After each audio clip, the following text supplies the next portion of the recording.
আপনাকে কথা বলি, আমরা কি জোর করে আপনার সাথে ধরাই দিছি? আপনি স্বেচ্ছায় যাচ্ছেন। আমরা আইনের কাছে যে সোপর্দ করলাম, এর বিষয়ে তো আর আপনার কোনো কথা নেই। হ্যাঁ, এই ছেলের সাথে আপনার ইতিপূর্বে সম্পর্ক ছিল, এই কথাটা সত্য কি সত্য না? সত্য। আচ্ছা, এই ছেলে যদি আপনাকে এখন বিয়ে করতে চায়, আপনি বিয়ে করবেন?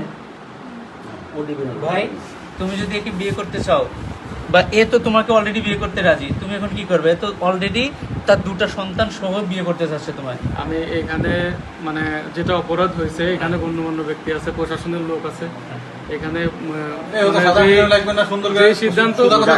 এখানে কেউ সিদ্ধান্ত নেবে না। তোমার কাছে প্রশ্ন করছি, আমি স্যারের সামনে তোমাকে আঘাত করতে পারবো, এর জন্য আমার দুইবার ভাবা লাগবে না। প্রশ্ন করছি স্টেট কার্ড, তুমি এর বিয়ে করবা কি করবা না? বিয়ে করবা?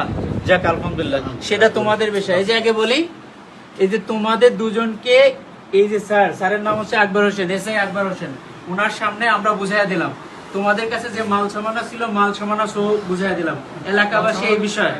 তোমার মোটরসাইকেল আমরা বুঝাই দিচ্ছি, মানি ব্যাগও বুঝাই দিচ্ছি, তোমার মোবাইলও বুঝাই দিচ্ছি। এক এক করে স্টেপ, মোবাইল দাও তো, মোবাইল দাও, মোবাইল দাও, মোবাইলটা দাও, বিষয় থাকলে হলো।